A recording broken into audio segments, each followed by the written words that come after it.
Baik, bismillahirrahmanirrahim. Assalamualaikum warahmatullahi wabarakatuh. Shalom, Om Swastiastu, Namo Buddhaya, Salam Kebajikan. Salam sejahtera bagi kita semua. Yang saya hormati Ibu Fajriani Asyes, SPD MSI, selaku dosen pengampu mata kuliah Perpajakan 1. Baik, perkenalkan, nama saya Muskira Mustari dari kelas A Pendidikan Akuntansi.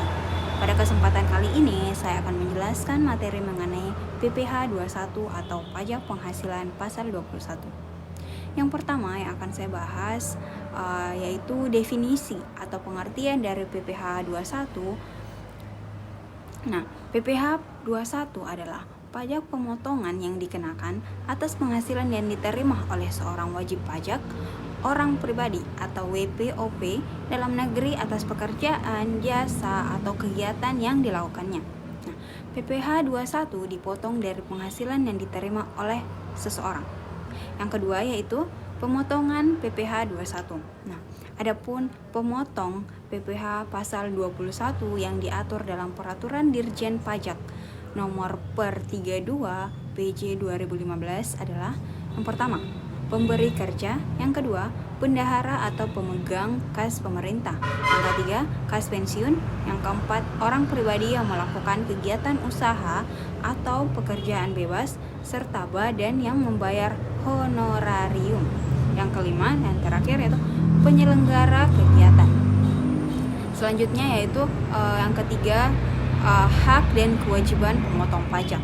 Nah, adapun hak pemotong pajak PPh pasal 21, yang pertama, pemotong pajak berhak atas kelebihan jumlah penyetoran PPh pasal 21 yang terjadi karena jumlah PPh pasal 21 yang terutang dalam 1 tahun takwim lebih kecil daripada jumlah PPh pasal 21 yang telah disetor. Yang kedua, pemotong pajak berhak mengajukan permohonan untuk memperpanjang jangka waktu penyampaian SPT atau surat pemberitahuan PPh pasal 21. Yang ketiga, pemotong pajak dapat mengajukan keberatan kepada Direktur Jenderal Pajak dan permohonan banding kepada Badan Peradilan Pajak.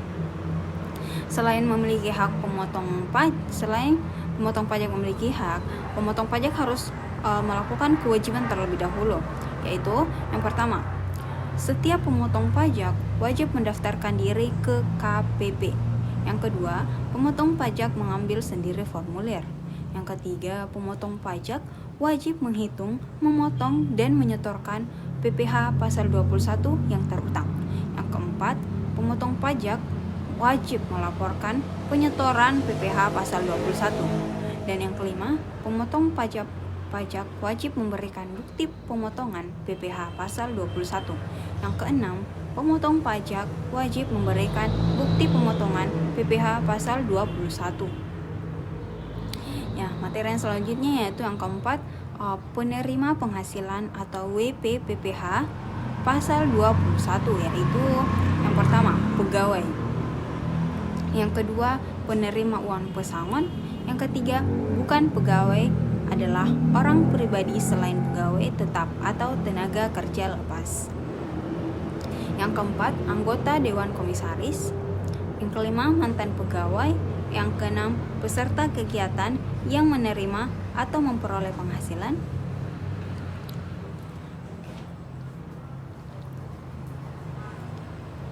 Selanjutnya, materi yang kelima yaitu tidak termasuk wajib pajak PPh pasal 21. Adapun yang tidak termasuk, yang pertama, pejabat perwakilan diplomatik dan konsultan. Yang kedua, pejabat perwakilan organisasi internasional. Materi yang keenam yaitu hak dan kewajiban wajib pajak. Nah, selain hak dan kewajiban pemotong pajak yang telah saya jelaskan sebelumnya, adapun hak dan kewajiban yang didapatkan oleh wajib pajak, yaitu yang pertama ada hak wajib pajak. Yang pertama, wajib pajak berhak meminta bukti pemotongan PPh pasal 21 kepada pemotong pajak. Yang kedua, wajib pajak berhak mengajukan surat keberatan kepada DJP jika PPh pasal 21 yang dipotong oleh pemotong tidak sesuai dengan peraturan yang berlaku. Yang ketiga, wajib pajak berhak mengajukan permohonan banding secara tertulis dalam dalam bahasa Indonesia dengan alasan yang jelas kepada Badan Penyelesaian Sengketa Pajak terhadap keputusan mengenai keberatannya yang ditetapkan oleh Direktur Jenderal Pajak. Selain hak yang dimiliki oleh wajib pajak juga harus melakukan kewajibannya terlebih dahulu, yaitu yang pertama, wajib pajak wajib menyerahkan surat pernyataan kepada pemotong pajak yang menyatakan jumlah tanggungan keluarga pada suatu tahun takwim untuk mendapatkan pengurangan berupa PTKP atau penghasilan tidak kena pajak. Yang kedua, ada wajib pajak berkewajiban menyerahkan SPT atau surat pemberitahuan tahunan PPh wajib pajak orang pribadi jika wajib pajak mempunyai penghasilan lebih dari satu pemberi kerja. Materi yang ketujuh yaitu penghasilan yang dipotong pajak penghasilan pasal 21. Yang pertama, penghasilan yang diterima atau diperoleh pegawai tetap, baik berupa penghasilan yang bersifat teratur maupun tidak teratur. Yang kedua, penghasilan yang diterima atau diperoleh penerima pensiun secara teratur, berupa uang pensiun atau penghasilan sejenisnya. Yang ketiga, ada penghasilan berupa uang pesangon, uang manfaat, pensiun, tunjangan hari tua atau jaminan hari tua yang dibayarkan sekaligus, yang pembayarannya melewati jangka waktu 2 tahun sejak pegawai berhenti bekerja, dan lain sebagainya. Yang kedelapan yaitu penghasilan yang dipotong oleh PPh 21 final. Nah, maksud dari pemotongan pajak penghasilan pasal 21 final yaitu penghasilan yang dipotong itu penghasilan yang dikenakan pajak PPh secara langsung dan sekaligus pada saat penghasilan tersebut diterima atau diperoleh. Nah, pajak yang dipotong ini tidak dapat diperhitungkan lagi dengan penghasilan lainnya dan tidak dapat menjadi kredit pajak. Nah, adapun penghasilan tersebut yaitu yang pertama,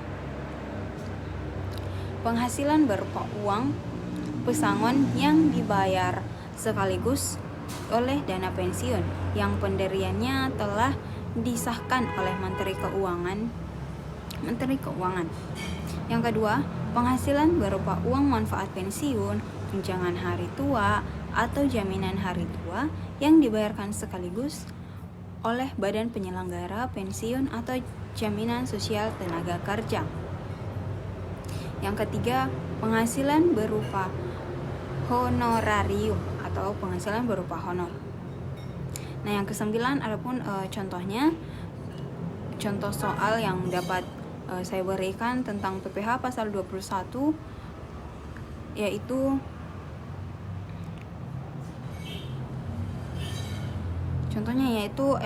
Pak Kelik karyawan di PT AAA dan memiliki total gaji atau penghasilan bruto sebesar 20 juta per bulan.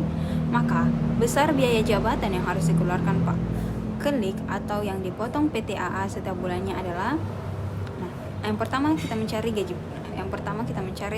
yaitu gaji bruto dikali dengan biaya jabatan. Nah, di sini gaji brutonya itu 20 juta dan biaya jabatannya itu 5%. Jadi ada hasilnya 1 juta. Namun karena maksimal biaya jabatan sesuai ketentuan Direktur Jenderal Pajak itu hanya 500.000 sebulan, maka biaya yang dipotong dari gaji Pak Kelik ini bukan 1 juta, melainkan hanya 500.000 saja.